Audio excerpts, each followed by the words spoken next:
Hello there, everybody, and welcome back to Circling Seattle Sports on Converge Media. Of course, I am your host, Charles Hamaker. Man, welcome to the month of May, first of all. I will spare you the Justin Timberlake memes about the month of May. It's hard to put into words everything that's taken place over the past week, but that's what we're here to do. The Seahawks took place in the NFL Draft. There was a lot of good reviews of that draft. We'll get into that here in a second. The Mariners, the road trip hasn't necessarily gone the way that they wanted to, but yesterday's game to end the series in Toronto was potentially a great launch point towards a better course through the regular season. The Storm have begun training camp. The Sounders got a point in Real Salt Lake, which is better than how things have gone in Real Salt Lake since the 2012 season. The Kraken, I'm sure you're aware of it. If you follow us, you're aware of it. If you aren't living under a rock, you're aware of it. They have advanced to the second round of the Stanley Cup Playoffs.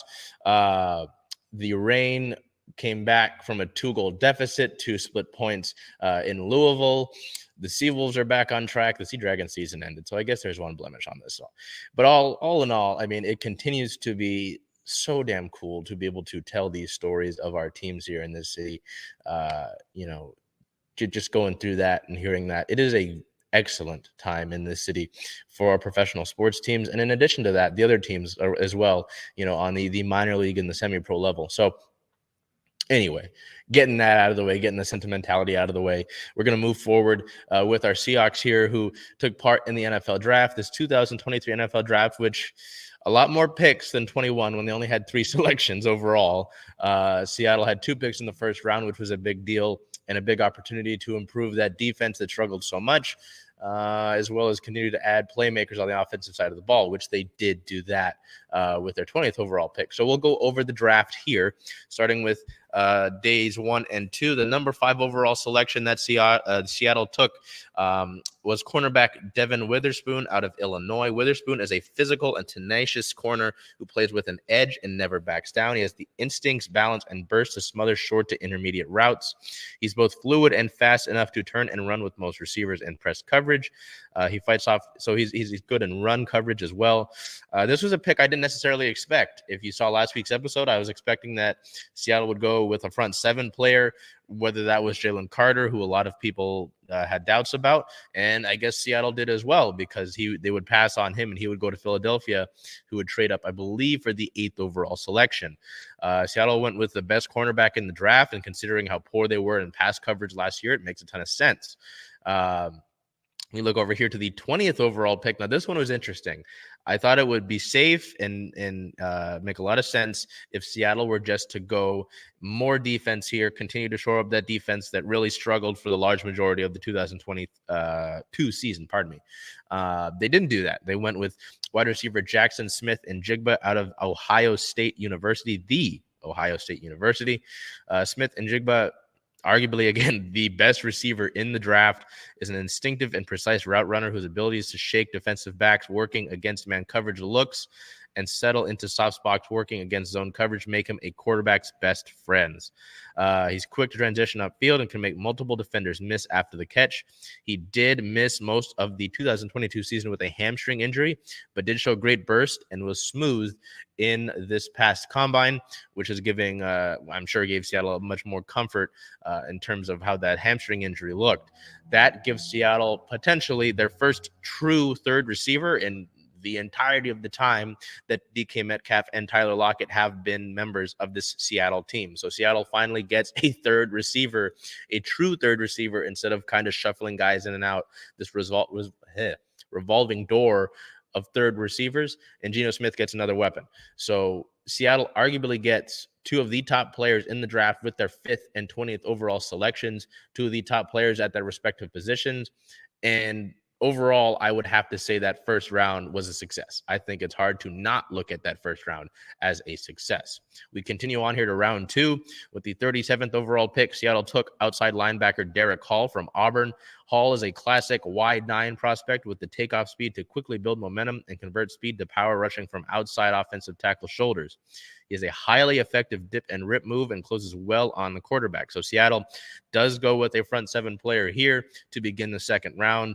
They get a guy he's a very rangy run defender who chases with some excellent effort. He has a great story. Derek Hall has a great story as to how he's gotten to this point in time. His comparison was Zadarius Smith. And if you know who Zadarius Smith is, that's a pretty darn good comparison for an edge rusher. So hopefully that's going to pan out, because this was something, I talked about it last week with Will Anderson. Seattle really has not had a certified go and get the quarterback guy from the edge. It's been a lot of waiting for guys like LJ Collier, Darrell Taylor to be more consistent. Uchenna Nwosu had a great season last year. So maybe, outside of that, Seattle continues to look for pass rush. And, Derek Hall is one of those guys that you're going to look for him to develop and be someone who chases the quarterback for years to come in Seattle uniform. In the second round, still with the 52nd overall pick, this one was interesting and did catch some flack. I kind of questioned it a little bit as well when I saw it in the moment. Seattle took running back Zach Charbonnet out of UCLA. He did transfer, I believe, from Michigan State. I could be wrong about that. It was one of the Michigan schools. Charbonnet is an instinctive, patient runner with the speed to sift through traffic between the tackles. He has the power, balance, and determination to regularly pick up yards after contact. He punishes defenses for sloppy tackling and bad angles. He can pluck passes out of the air and flashes after the catch. He does have some potential to develop into an effective pass blocker. So this one was interesting. I talked about running back last year. I was a little bit cautious of that. Let me see. I'm trying to see where he went. Oh, yeah. So he was at Michigan, and then he transferred to UCLA. With Rashad Penny going to Philadelphia, Travis Homer leaving in free agency, I believe, to Chicago, Seattle's going to need a certified 2 to Kenneth Walker III. You've still got some guys like DJ Dallas on the roster. That's fine, but Seattle does want another big, strong back, and that's what Charbonnet does give you. And he does give you another option to really help bolster this offense, and will probably get a good amount of touches this upcoming season. Seattle did have a selection in the third round, but they would trade out of it to get another selection in round 4. So we move over here to the last few rounds. With the 108th overall pick, Seattle selected offensive guard Anthony Bradford out of LSU. Interior lineman was kind of the focus on this side of the ball for the trenches. Your tackles are good. You've got Abe Lucas. You've got Charles Cross. Center, you did sign Evan Brown in the offseason, but that wasn't a sure thing. And you kind of want to, I'm sure, build towards a center that can have the longest amount of time. That can be your center for the future, effectively, is what I'm trying to say. And here they went with a guard. You did get rid of Gabe Jackson. You brought back Phil Haynes on a deal after Haynes effectively split time with Jackson. And then you bring in Bradford, another LSU guard, after you've got Gabe Lewis on the roster. Bradford is a big offensive guard prospect with the strength to steer defenders and move them off the ball when he gets into sound initial position and plays with some solid technique. He has the size and strength to hold his ground when he squares up the bull rushers. He tested better than expected all through the combine, considering that he's frequently late getting into position and doesn't change direction while on tape. So still, I say the word prospect, you can kind of get it here. He is sort of a work in progress here.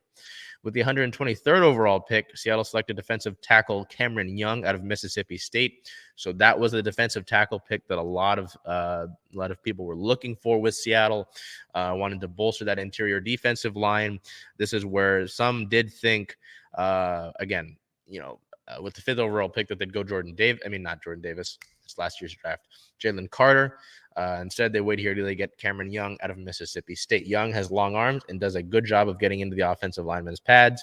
He does control blockers with strong hands and disengages quickly and chases with a great motor. He is a raw prospect and doesn't always seem to have a plan, but he definitely has some upside as a pass rusher, which is something that, again, Seattle is looking for. We move over to round 5. The 151st overall pick is defensive end Mike Morris out of Michigan, who you can see there on your screen. Morris is an effective hands fighter who can cross the offensive tackle's face, rushing the passer. He doesn't have overwhelming speed to power. That's right. Okay. but he generates push and gets off blocks late.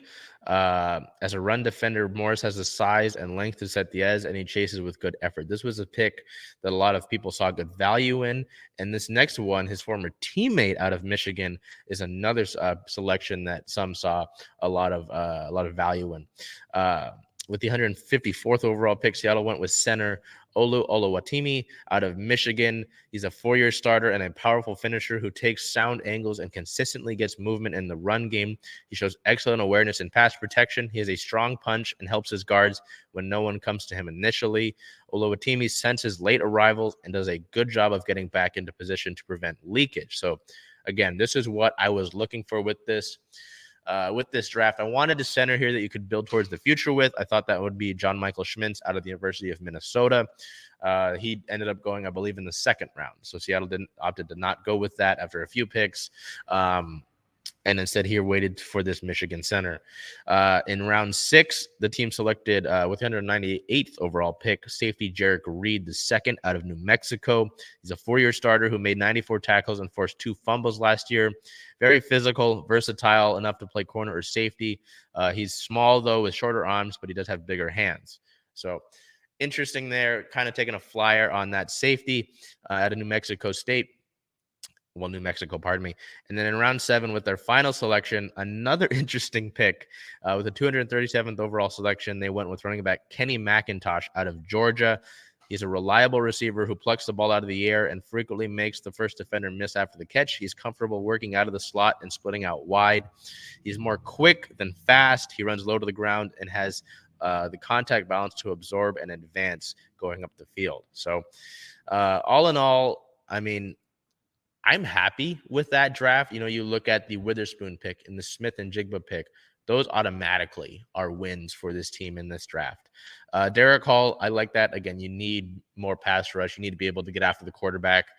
Charbonnet, you were going to need a backup anyway at running back. And I don't know if any of the guys on your current roster behind Kenneth Walker were going to be able to really solidify that spot. So Charbonnet likely does that. Bradford, again, I talked about him being a very raw prospect sort of thing. So that one is also a little bit interesting. I mean, you've got Phil Haynes and Damian Lewis, another LSU guard, on the interior line. I wonder if he battles with Phil Haynes for that spot. But, you know, with Gabe Jackson gone, nothing's certain in that as well. So, again, I know Seattle is happy to take athletic offensive linemen. We've seen that before with not Noah Fant. You know who I'm talking about when I say Fant. If you're a Seahawks fan, you remember. Well, and then Jermaine Ifedi as well. With the with the Cameron Young pick, that one's a little bit interesting. You know, Seattle has still said they want to address that defensive line, that interior defensive line. They've talked about wanting to bring Al Woods back, so we might see that, but at a lower rate than what they would have paid initially had they brought him back with that with his first offer. Morris and Oluwatimi, the Michigan picks, I think that's really solid in round 5 to get that sort of value. And I'm hoping that selection is the center of the future. You know, Evan Brown, fine. He's played solidly with the Lions before, but Oluwatimi seems like, you know, this is a guy you look at the sort of pedigree that he had, the sort of career that he had at Michigan, can grow into that. And that's what you need. You need a consistent center. You need a consistent starter. Seattle has not had that, a good, consistent center since Max Unger. You know, you can look at Justin Britt and sure, you can make a case for that. But I've wanted more out of that center position for years since Max Unger, and this could potentially be the start of that. Jarek Reed, I mean, hey, take a flyer on the athletic defensive back. If there's a coach in the NFL that is going to work with defensive backs, it's going to be Pete Carroll. So that could be an interesting selection as well. But considering the amount of talent that's in the secondary right now, if you look at, you know, at least the corners, you've got Woolen and Witherspoon at the top there. You look at the safeties with Jamal Adams coming back from surgery, with Quandre Diggs, and then signing Julian Love. It's a loaded defensive back room. So it's not going to be easy for a guy like Jarek Reed to come in here and, make an instant impact. Kenny McIntosh is an interesting pick. He had a really emotional, funny call with the media after being selected. Sounds very motivated coming into camp, which I can understand. Again, round 7, had a solid career at Georgia, but it's going to be tough for him as well. And, I mentioned having DJ Doss on the roster. So you look at Walker and Charbonnet and Dallas, and then, a few other guys, and then there's Kenny McIntosh. So that's going to be tough as well. This is also the time immediately after the draft when teams start signing undrafted free agents. So far to this point on Monday, there are 32 of them. So we're going to go through them as quick as I can. Linebacker Michael Ayers out of Ashland University. Safety Mo Osling out of UCLA. Defensive end Jordan Ferguson out of Middle Tennessee State. Offensive lineman Kendall Randolph out of Alabama. Running back Marcus Cooper out of Incarnate Word. Linebacker Robert Barnes out of Colorado. Quarterback Holton Allers out of Eastern Carolina. Cornerback Arquan Bush out of Cincinnati. Defensive end MJ Anderson out of Iowa State. Defensive back Lance Boykin out of Coastal Carolina. Safety Christian Young out of Arizona. Defensive tackle Ifeanya Maya out of Rutgers. Linebacker Patrick O'Connell out of Montana. A long snapper Chris Stoll out of Penn State. So he's currently the only long snapper that Seattle has on the roster. Cornerback James Campbell out of Montana State. Running back Chris Smith out of Louisiana. Safety Ty Okada out of Montana State. Wide receiver Matt Landers out of Arkansas. Defensive tackle Robert Cooper out of Florida State. Defensive lineman Jonah Tavai out of San Diego State. Linebacker/safety Jonathan Sunderland out of Penn State. Tight end Noah Grindorf out of North Dakota State. Wide receiver Tyjon Lindsey out of Oregon State. Linebacker Cam Bright out of Washington, who you see on your screen there. Wide receiver Jake Bobo out of UCLA. Linebacker Lamont Bishop out of Oklahoma State. Wide receiver CJ Johnson out of East Carolina. Quarterback Jack Cohn from the San Antonio Brahmas of the XFL. Linebacker Robert Barnes out of Colorado. Safety Hunter Nichols out of San Diego. Quarterback Reese Udinsky out of Richmond. And then lastly, tight end Caleb Warren out of Rhode Island. This list can continue to grow. Some of these are just camp invitations as well, not necessarily signings. So these are the guys that are going to be fighting for roster spots. They're going to be battling throughout the course of the preseason and the preseason games. And again, I mean, the biggest thing you look at when you look at undrafted free agents is obviously these guys didn't get picked. They didn't hear their name called in the draft, but they still very well have an opportunity to come out and contribute. I mean, the biggest one that comes to mind is Doug Baldwin when you look at guys who went undrafted. So that is still very much possible. That'll wrap it up with the draft there and the undrafted free agents list. I believe Bell and I will look further into the draft here, but that's what we've got for the NFL draft. So now we transition over from our Seahawks and the draft over to the Mariners, where, they've had some struggles over the course of this road trip so far in this early season. But again, I mentioned that at the top of the show that this past game that they played to end out the Toronto series give you some hope moving forward that maybe they can turn some of these things around. Excuse me. So we look over here to the series against the Phillies in Philadelphia. I believe it's only the 4th time ever that Seattle has played the Phillies on the road. April 25th at the Phillies was a 5-3 win to begin the series. Our player of the game, left fielder Jared Kelnick. Kelnick, 3 hits, 1 run, and 1 RBI. April 26th at the Phillies, unable to make it 2 straight, despite the fact that J.P. Crawford did have a grand slam. Seattle lose that one 5-6. Our player of the game, of course, would be J.P. Crawford, hitting that grand slam against his former team on a 3-hit, 1-run, 4 RBI day. So it would set up the rubber match. Hopefully Seattle would come through on that one. Unfortunately not. On April 27th, they would lose that one 0-1. Pitcher George Kirby, our player of the game, is excellent through 8 innings, only allows 4 hits, only gives up 1 earned run, 1 walk, and 7 strikeouts. Seattle's offense obviously not able to give him any run support, and that continues to be an issue. So that was a tough series. I mean, you look at it, Philly is a good team. They did go to the World Series last year. They're missing a bunch of players. They don't have Bryce Harper right now, and some of their players are underperforming as well. This was a winnable series. This was a very much winnable series. You look at that 5-6 game, Seattle got out to an early lead thanks to that J.P. Crawford grand slam, and they just weren't able to hold on to it. That one on April 27th, they just never put up any offense. literally never, considering that the score was 0. So, the inconsistencies on the offensive end are just they continue to be frustrating, and the reliance on the long ball continues to be a problem as well. We look over here now. So Seattle goes from Philadelphia to Toronto to play a Blue Jays team that's been excellent to begin the year. And they were able to squeak out the first two. April 28th at the Blue Jays was a 2-3 loss. Our play of the game catcher Cal Raleigh, 2 hits, 1 run, and 2 RBIs on the day. Seattle just unable to pull that one through. And everyone talks about, the biggest keys was they're able to win 1-run games the last few years. They were on a historic pace when it comes to those 1-run games throughout the last 2 years. That wasn't sustainable. It isn't realistic to continue to believe that they're going to be able to win that many games in 1-run situations.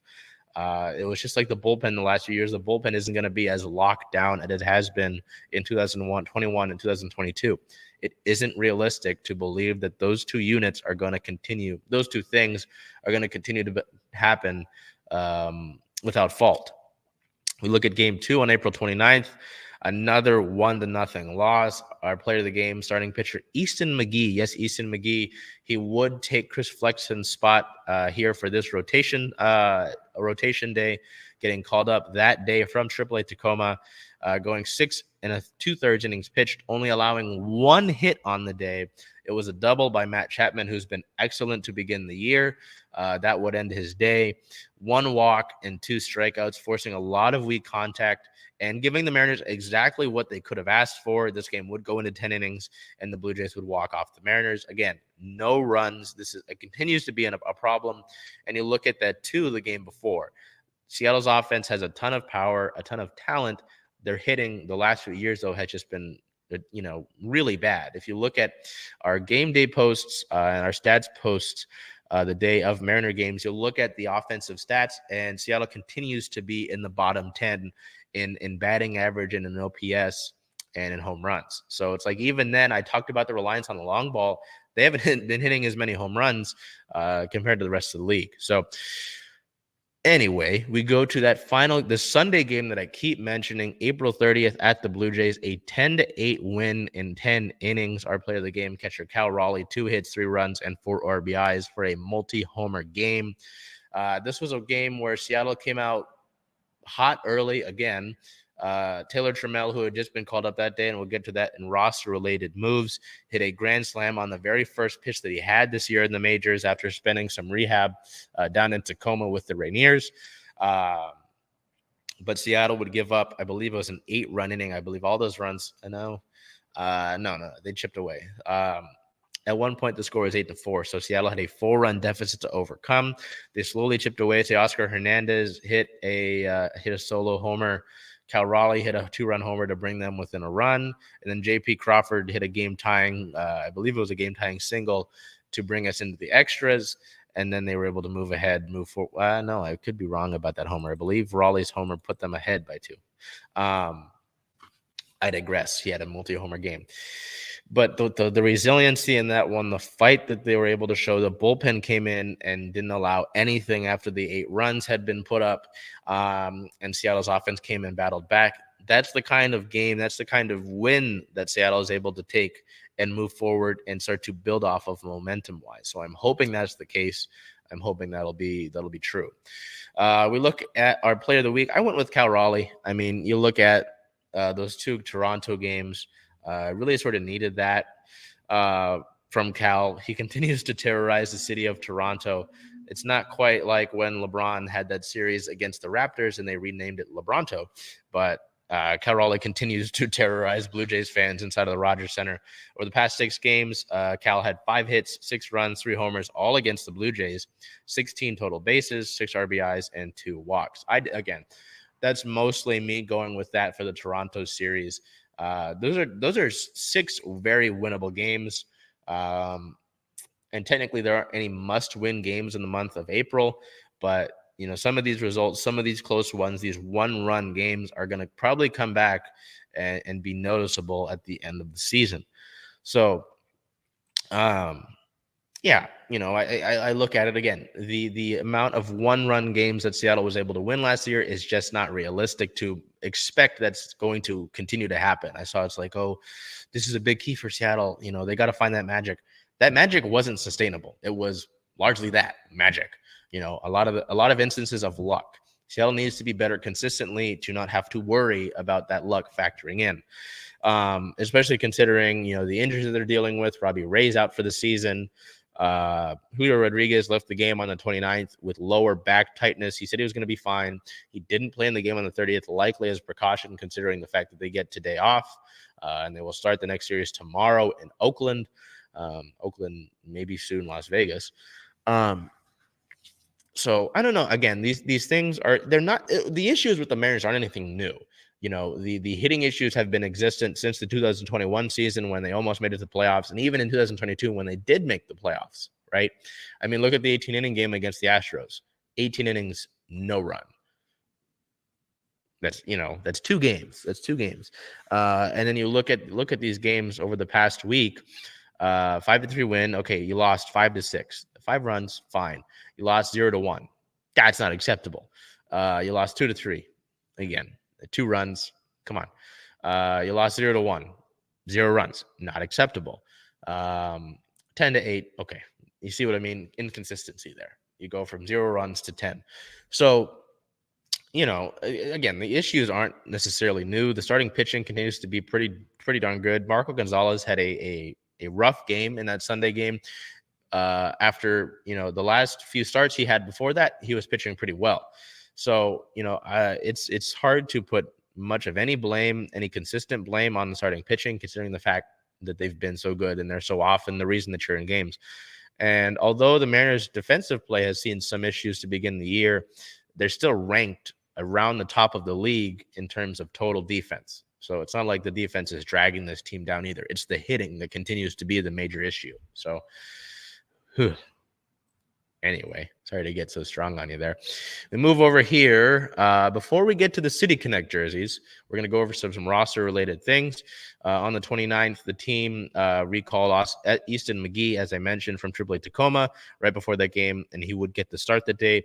Reliever and right-hander Diego Castillo was optioned to AAA Tacoma that day, which was post-game April 28th. So Diego has seen some struggles, and he will go down to Tacoma, I believe, to just really kind of figure things out, just like Matt Fest has been doing. On the 30th of April, Taylor Trammell was reinstated from the 10-day injured list with a right hamate fracture that he suffered at the very beginning of spring training, and he is back, as you can see here, with this photo from Matthew Bermudez from last season. And then Smith-Njigba, the guy who the day before had an excellent outing, was placed on the 15-day injured list with a right forearm strain. So he was able to go those 6 2/3 innings pitched with only 1 hit allowed with a right forearm strain, which, I mean, huge effort there from Smith-Njigba. So that leads us to the City Connect. And then the City Connect, there was this big speculation of what it might be. There was the leak. That leak ended up being true to what the actual City Connect was. There was a bunch of wondering what the City Connect would be because there's been some City Connects around MLB that are kind of hit and miss, some that a lot of people love. Since I saw the leak, it's slowly grown on me, and I really do enjoy it. After recording here, I might go to the team store and try to grab some stuff. But we'll go through the photos here. Pardon me as I stutter. We'll go through the photos here, and I'll read you some of the background, some of the reasons why the Mariners went with some of the picks that they did. So firstly, we'll go here with this photo of Julio. So the Trident cap that you see, well, this photo here of Luis Castillo better exemplifies it. The Trident cap, so the beloved and iconic Mariners Trident has been modernized to signify an aggressive new era of Mariners baseball. The cap consists of a rush blue crown, that's the blue that you're seeing that Luis is wearing, and a black visor, the first time that this color combination has been used for an on-field cap in Seattle baseball history. We'll look at the piping here. Let's see if, yeah, Julio's kind of got the piping. Let's see if,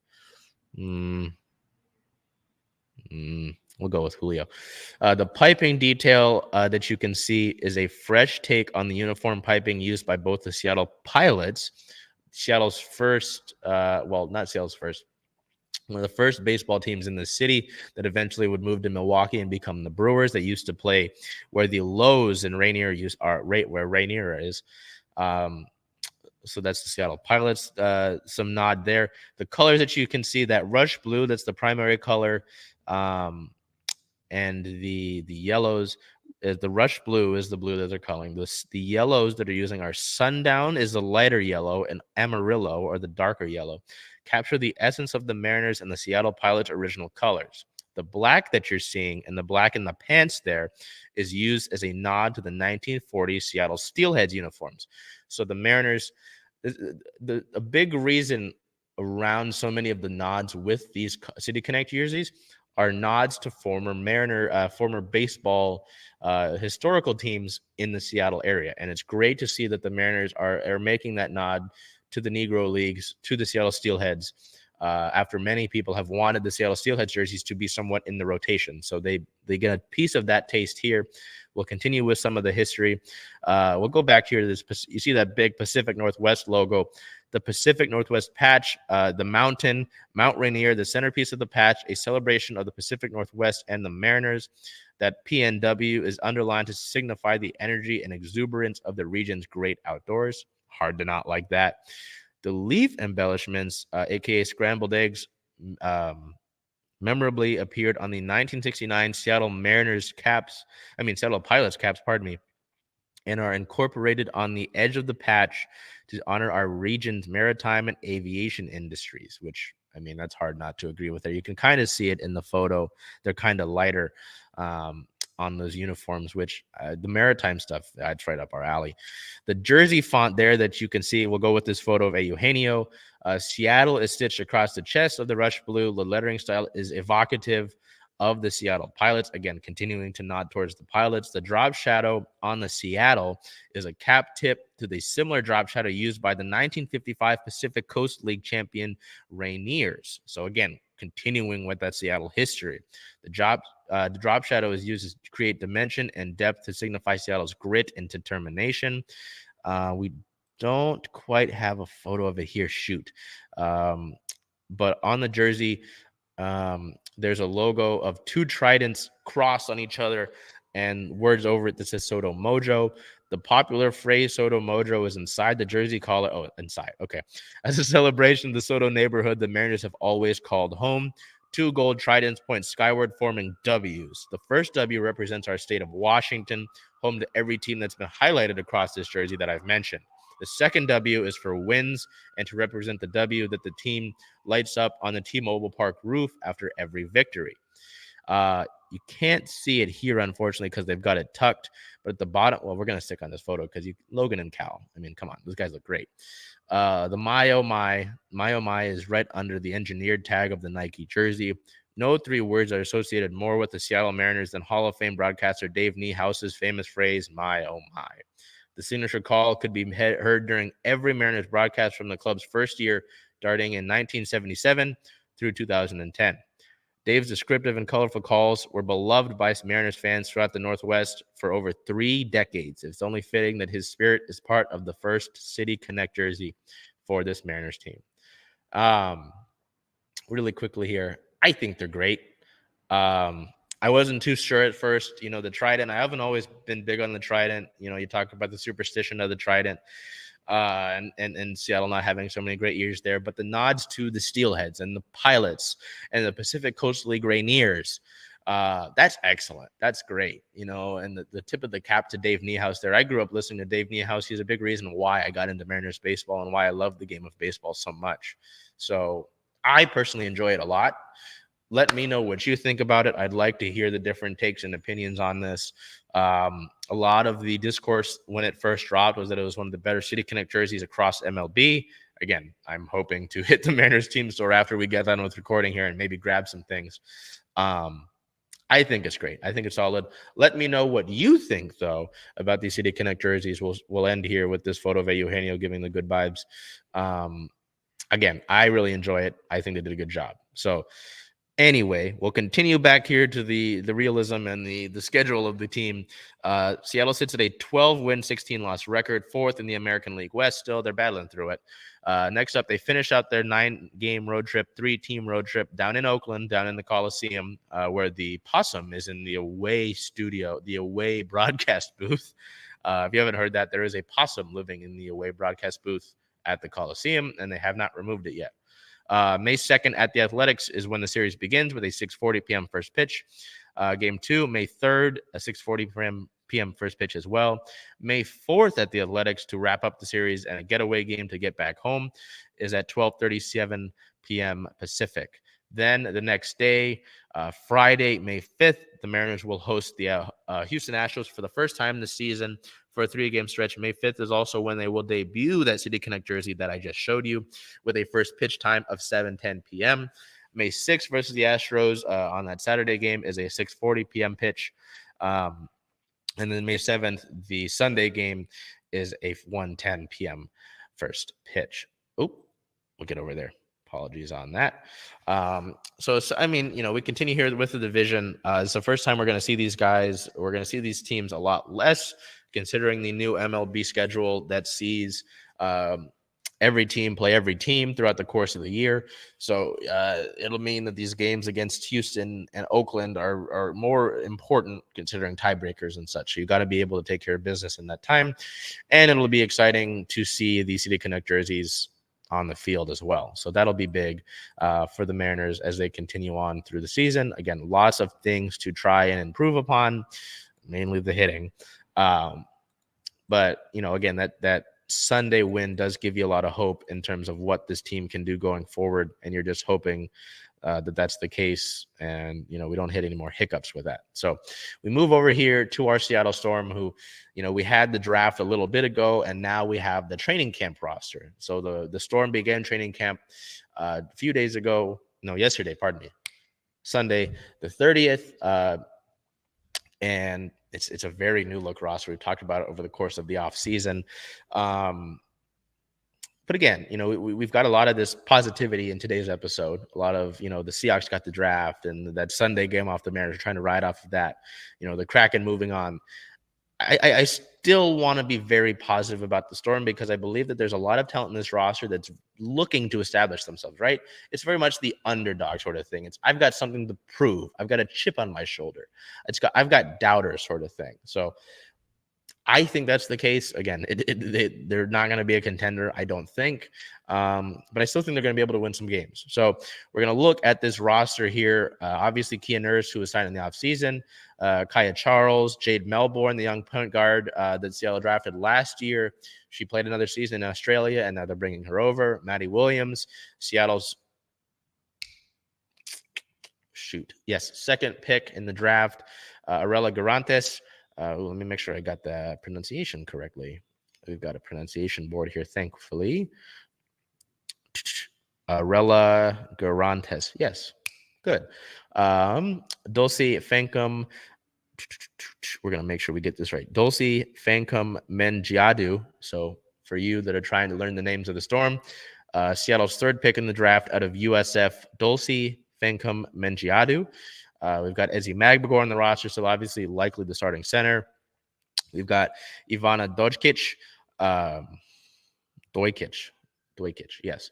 Mercedes Russell, hoping to get her back after not having Mercedes outside of a few times last season, with those recurring head injuries. Yvonne Turner, Jordan Horston, Jewel Lloyd.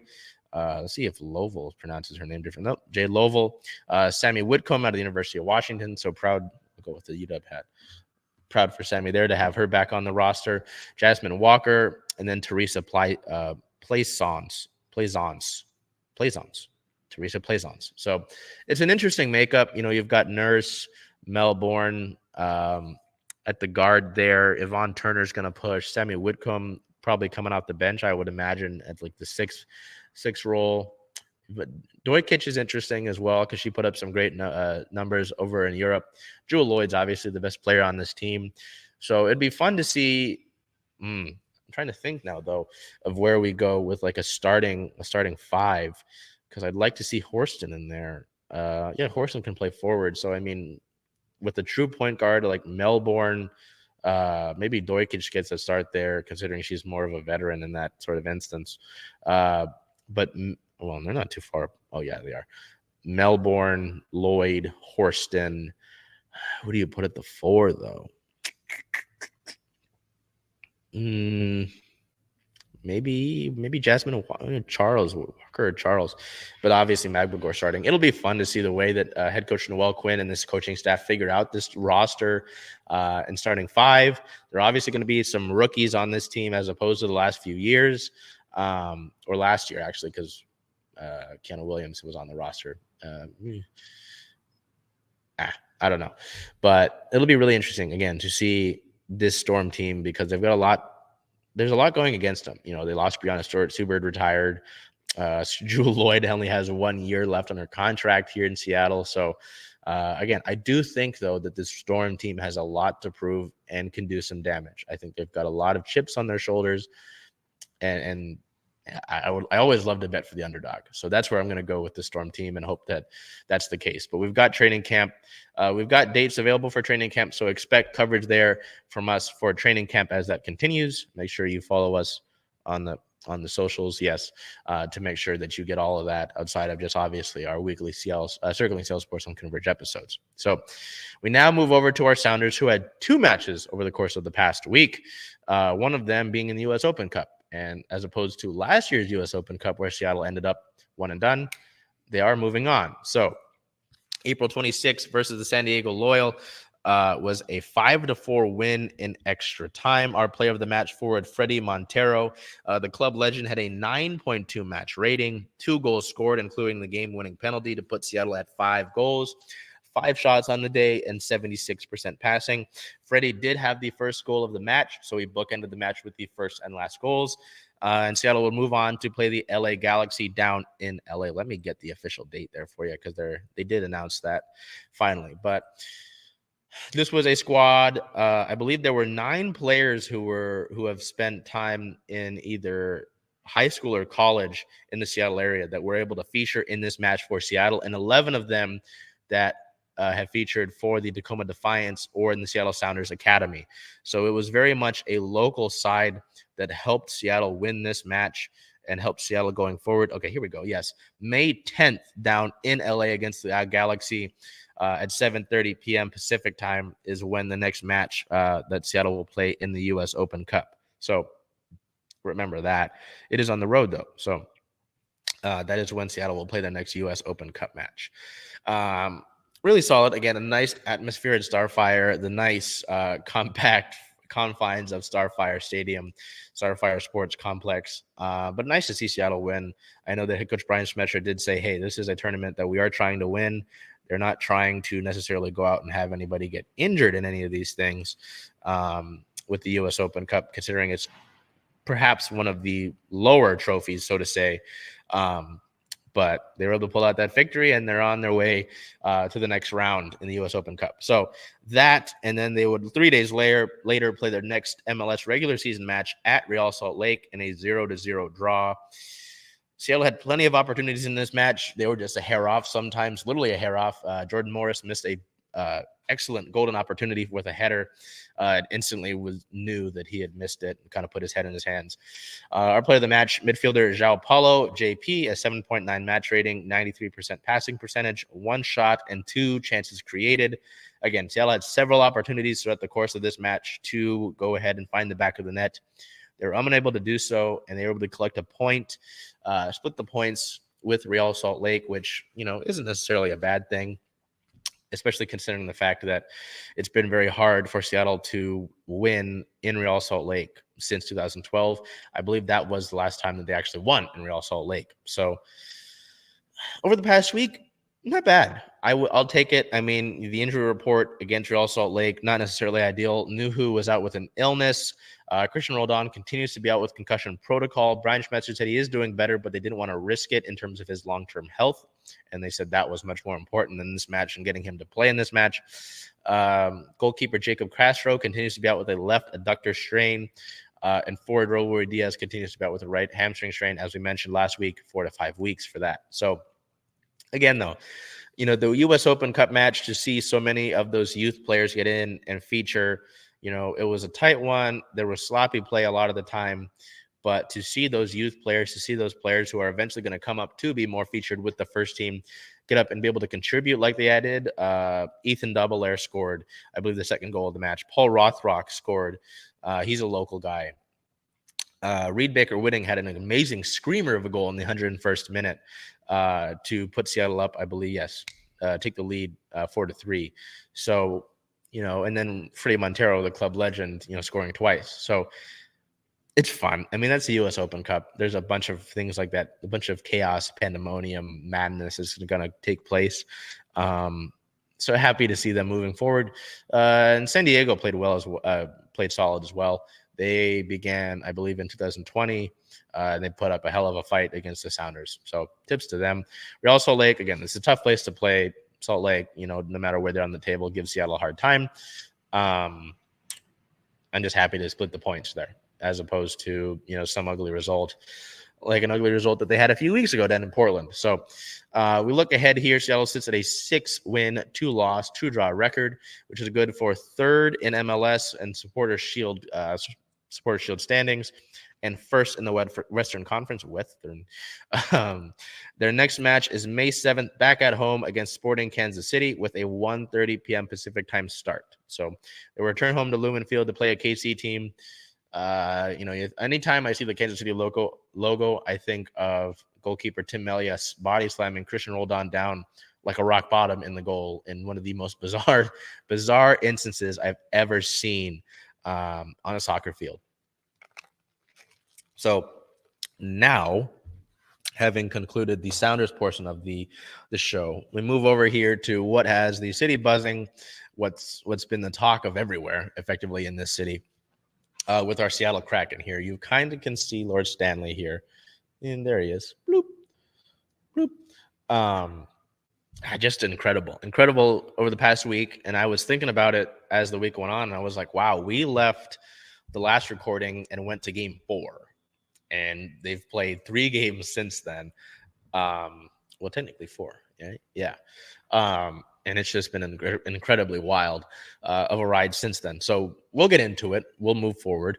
April 24th was game 4 versus the Avalanche, a 3-2 win in overtime. Our player of the game with this photo by Liv Lyons, capturing the essence of that game winner for Jordan Eberle with the game-winning goal in overtime. 3 shots, 2 hits, and 2 blocks to go in addition to that game-winning goal in overtime.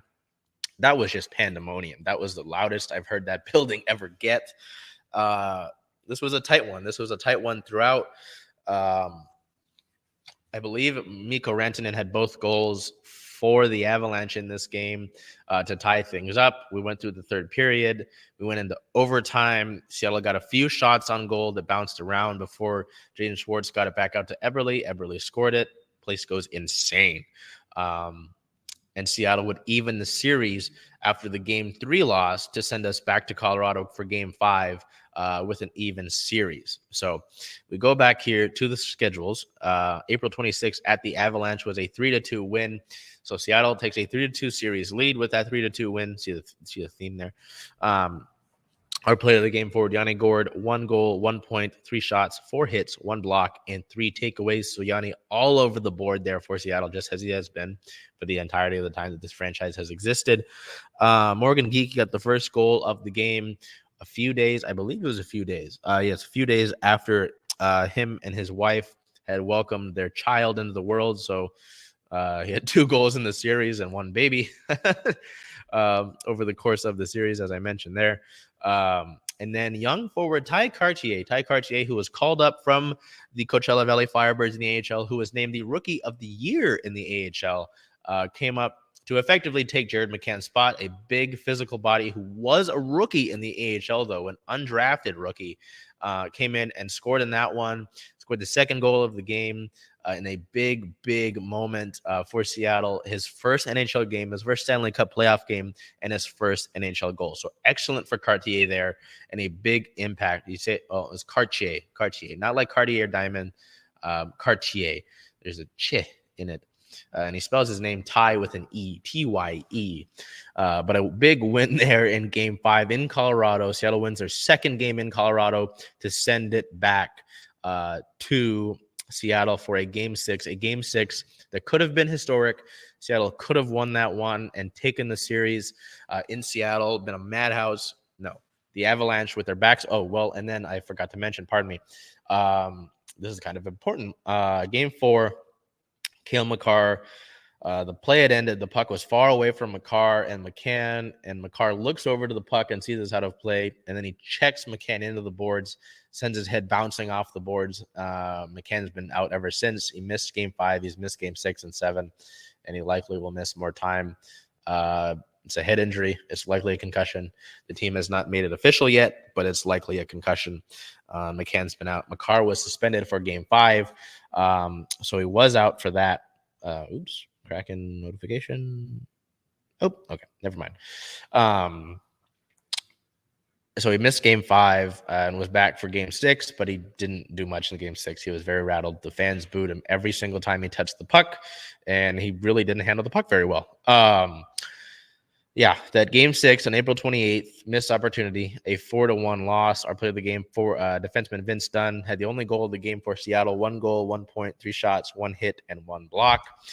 This photo here, photo of the game from Live Lions, really kind of shows you what took place, because you see a bunch of Avalanche players there, and it was just all Colorado. Head coach Jared Bednar put their top line together of Arturi Lehkonen, Nathan McKinnon, and Mikko Rantanen, and that top line just continued to terrorize Seattle. I believe they had a part in all 4 of those Colorado goals in that game. So sending it back, so that would even up the series at 3, sending it back to Colorado for a decisive Game 7, Seattle's first ever Stanley Cup playoff series in their franchise history, and it goes to a Game 7. How fitting. Seattle would win that game 2-1 on April 30th against the Colorado Avalanche to beat the defending Stanley Cup champions in their own building, and move on to the second round after so many had doubted that Seattle would even win a game in this series. Our player of the game and effectively player of the week and player of the series, goaltender Philip Grubauer. Grubauer, 33 saves on the night of 34 shots, a .971 save percentage, and 1.3 goals saved above expected. Effectively means that Colorado should have 1.3 goals more, but they didn't because of how good Grubauer was.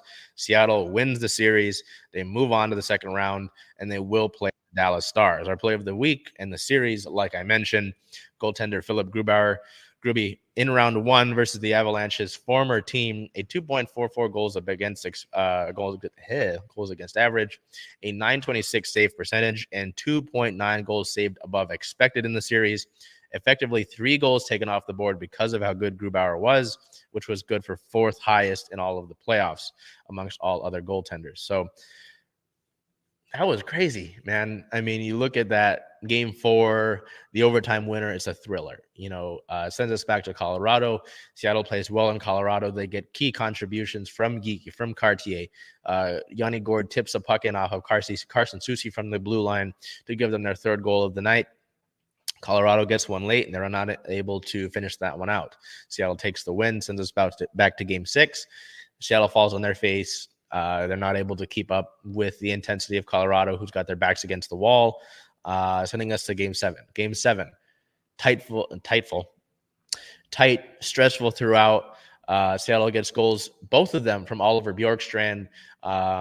Colorado gets one back on the power play in the second period. And then Bjorkstrand, who was searching for that hat trick, hit the post. I believe it was at least 5 times he hit the post. Numerous times, could have had a hat trick, could have extended the Seattle lead. Instead, Seattle was able to lock it down for the end of the game and win Game 7, knock out the defending Stanley Cup champions.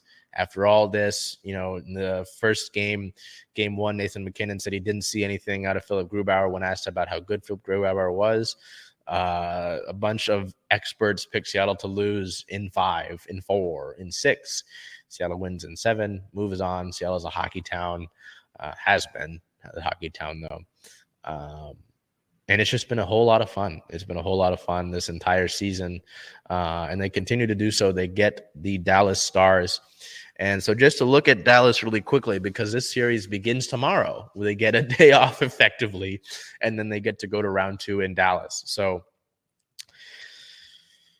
let's see. I mean, you played Dallas 3 times in the month of April. Yes, April. Let me work to confirm that. But, 2 of those games were close. The first one, I believe you lost in overtime. The second one, Dallas more controlled that one. And then the third one, Oh, they haven't even announced that yet. The third one, you win in overtime in Dallas. The first two were in Seattle. And then that third one, you were able to win down in Dallas. So sorry, I'm looking at the schedule here, trying to get that. Oh, no, they played them in the month of March, 3 times in the month of March. Okay, let's see. Yeah, March 11th, you lost to Dallas 4-3 in overtime. Unfortunate, tough, made some mistakes. March 13th on Pride Night, 5-2, you lost that one. Just weren't in it. Martin Jones struggled in that one. March 21st, at Dallas, win 5-4 in overtime on Adam Larson's game-winning goal, streaking down the ice. So, I mean, there's already been some discussion. I've seen some of Kraken Twitter already worried about this game, worried about the series, pardon me. Dallas is a very offensive-minded team, and Seattle tends to struggle against them like Minnesota, so I'm glad that we're not playing Minnesota. But Jake Ottinger is a different beast, their goaltender in the playoffs, and solving him will be a big deal for you to do. I don't have a ton of doubt necessarily about this. It's going to be a really tough team to play, and Seattle must get better about the way they bring that pressure. Maybe they get an Andre Burakovsky back. Maybe Jared McCann comes back, and they need those guys. But just like with this Avalanche series, I wouldn't cast any doubt on Seattle. They showed time and time again that their depth, they've got key contributions up and down the board. Bjorkstrand scored his first few goals of the series in that one. Maybe that sparks him. Grubauer has been excellent in net. You just got to give him help out on the ice. So let's get ready for round 2. We look ahead here. We know the schedule for the first 2 games are going to be in Dallas. We don't know the rest of the schedule for the home games, game 3 and 4. So we'll look at that here. Game 1 in Dallas is on Tuesday, May 2nd, with a start time of 6:30 p.m. Pacific time. I say game 1 or game 2? I meant game 1. Game 2 is Thursday, May 4th, with that time to be determined. So I believe most of the schedule will be announced after today. There is a Game 7 taking place between the New York Rangers and New Jersey Devils. Perhaps the NHL will get more of the info out then. But for now, we at least know Games 1 and Games 2. I imagine the other games will take place Game 3 on May 6th and Game 4 on May 8th. So we continue on here to our OL Reign, who, unlike last week, they only played 1 game this week. They returned to regular season play. It was the 1,000th total game in the NWSL. And just like we've seen time and time again with the Reign, things got wild. So April 29th at Racing Louisville, a 2-2 draw. The Reign went down a goal nearly instantly into this match, and we're down by 2 for a large portion of it. It was frustrating, to see them play like this after having such great results in California in that Challenge Cup match last week, and then the 5 goals against Chicago just a few days later. To see them struggle like this, they were able to get a few goals late. Megan Rapinoe had a penalty. I believe that put her as the most penalty scores in NWSL history. I could be wrong. I believe that was the stat. And then late into the match for Jordan Heidema, a header goal to tie this thing up. There was some, I saw the last few minutes of the match in terms of extra time, and there was no real pressure on either way to get a potential winner. So the teams would split the points in an incredible fashion. As again, Seattle. The Reign had been out of this match for the vast majority of the course of the 90 minutes, and to see them come away with a draw is just kind of stunning. I would not have expected that. And I was fully expecting this team to come out with a loss following going down like that. The Rapinoe goal came in the 69th minute. So effectively, they were down until the last 20 minutes of the match. Things got physical. Louisville's Savannah DeMello got a red card in the 73rd minute. There were yellows given out. Yeah, there was a 5 cards issued in this match. And the Reign were able to come out victorious. So, yeah. Anyway, the injury report and to see them come out with a draw and to fight back for this, considering the injury report, makes it extra incredible. The Reign had Angelina was out, continues to be out with a knee injury, with a season-ending knee injury. She is progressing well, though, as we mentioned last week. Rose Lavelle continues to be out with a leg injury.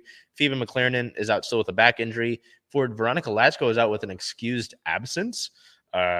Midfielder Quinn, they were out with a leg injury, and then midfielder Olivia Vanderyacht was still out with an excused absence. So Seattle was out, that's four midfielders, pardon me, a forward and a defender. So to come back and to show that effort on the road, down by 2 goals, that's excellent. That is excellent. That is the sort of thing that you expect from contending teams. So the Reign did their job there in that instance. We look ahead here as the Reign now sit at a 3-win, 1-loss, 1-draw record. They will play another Challenge Cup match back here. They'll play their next 2 matches here in Seattle, both of them within a span of 3 days. May 3rd versus Angel City FC, a 7 p.m. Pacific time start. That is a Challenge Cup match, as you see the giant UKG Challenge Cup match logo there. And then their next match, May 6th, versus the Houston Dash, a 7 p.m. Pacific time start. That is on Paramount Plus. So 2 matches over the course of the next week. One of them Challenge Cup, one of them regular season. That sends us over to our Seawolves here, who get back on the winning track, and they continue to be back on the winning track, building wins over teams that have struggled. I mean, the Toronto Arrows and the Dallas Jackals, I believe, have combined for 2 wins on the season. I believe they're both now 1-9. So we move over here to our Seawolves, who played the Dallas Jackals back at home in their city jerseys. April 28th versus the Dallas Jackals, a 61-19 win. Our player of the game, number 8 and team captain, Rickard Hadding. The team captain had 15 points scored on 3 tries. Hadding sits at 10th in the league in total points scored and is tied for 1st in the league in tries scored. Yeah, so let's see. Dallas is 1-9. And Toronto's 1-9. Yeah, so they've combined for 2 wins on the season. Yeah, this was, I mean, you see the score on the screen, right? You see the 61-19 score. There's not too much to get into it. I mean, Seattle was able to control this one. Hadding had a hat trick before the halftime whistle was blown. And I mean, it was just kind of all Seattle all day. You know, Dallas just kind of struggled as they kind of have in their existence. Oh, that's the wrong one. In their existence over the past 2 years. I mean, it's tough. They're continuing to work through it. It's just been incredible to see the way that the Seawolves continue to push. And these have been 2 tune-up games. Let's be honest with ourselves, right? The games against Toronto, and we'll show you our photo of the match here by Liz Wolter. In the Team City jersey there with Rickard Hadding. These are tune-up games, right? You know, you get the losses to San Diego and to Utah. Those are 2 good teams in the Western Conference there. Let's see where Utah is ranked. San Diego is still at the top of the league. They take the top spot with 45 points, pardon me, at the 9-1 record.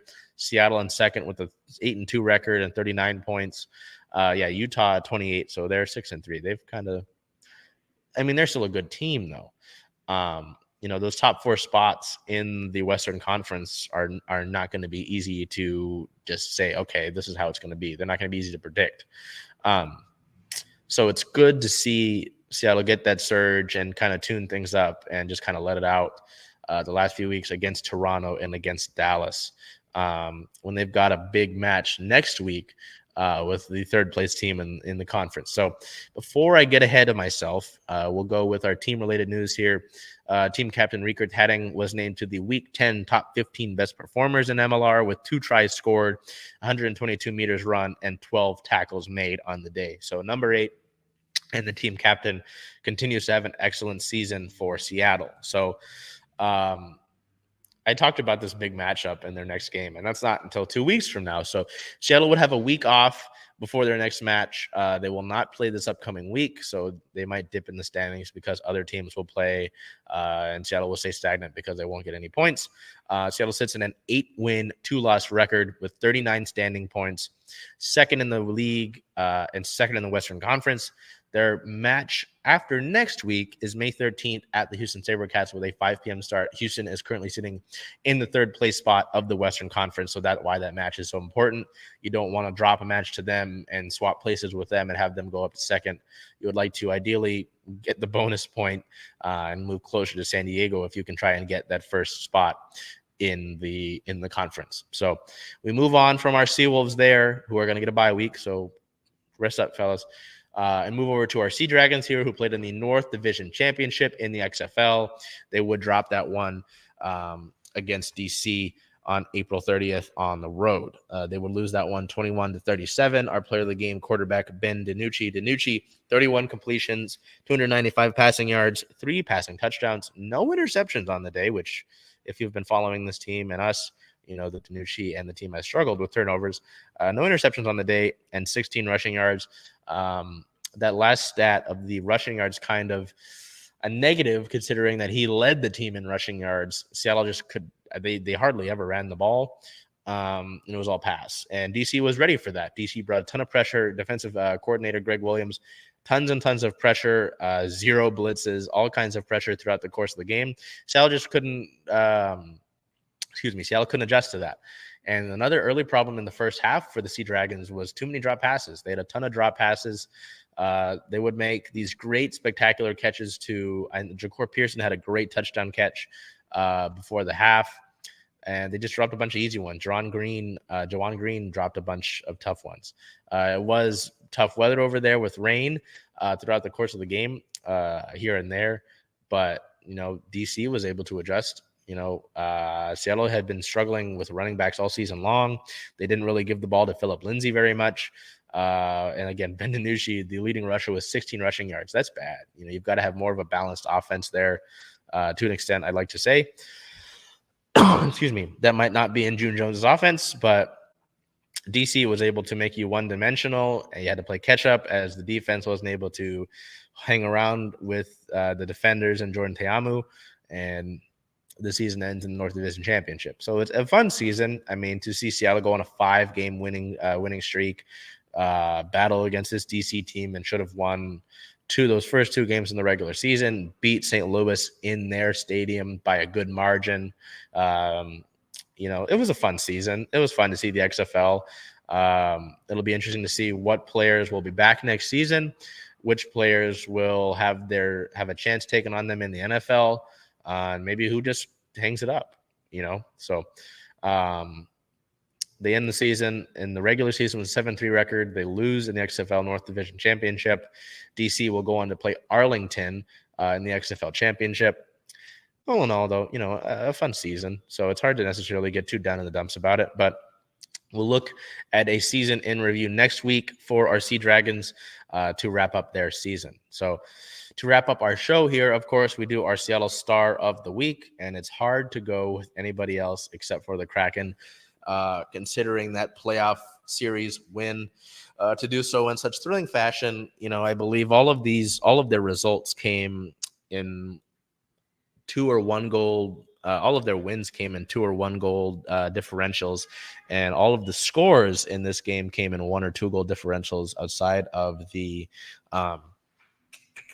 4-1 win for the Avalanche in Game 6. So I mean, they fought this one all series long. They were heavily doubted to make it anywhere out of this playoff series. They take down the defending Stanley Cup champions. They showed great depth. They did so without their leading scorer in Jared McCann. They're still out Andre Burakovsky. They've been out without him the last 32 games of the regular season. And Seattle keeps moving forward. They don't have a necessarily true superstar, but they've got a bunch of stars, and they've got a bunch of depth. My apologies. I guess I have a lisp. And they just continue to fight. They continue to fight. Philip Grubauer continues to be excellent in net after so many doubts. I got so many comments on games throughout the years about, games with the year. Grubauer this and that, and he was the best player in this series for Seattle. He was he is the biggest reason that Seattle is moving on to round 2. So with all of that being said, with Seattle moving on to the second round, with the Seahawks ending their draft with a solid draft class, what it seems, the Mariners ending their series in Toronto on a high note, the Storm getting into training camp, the Sounders returning home this week after getting a point in Real Salt Lake and moving on to the U.S. Open Cup, the Kraken moving on to the second round, as I mentioned, the Reign splitting the points in Louisville, and now moving on to 2 matches over the next week, one in the Challenge Cup and one in the regular season. The Seawolves getting 2 wins in the last 2 weeks and getting into a bye week, and the Sea Dragons ending a successful season, not necessarily on the note that they wanted. Things are good, man. I just continue to be happy to be able to tell the stories that we can, to be able to do what we do here on Converge Media, to tell these sports stories, to see where our teams go, and just bring that to you on this authentic level. I'm born and raised here. Born and raised listening to Dave Niehaus, Steve Rabel with the Seahawks, going to rain matches at Memorial Stadium.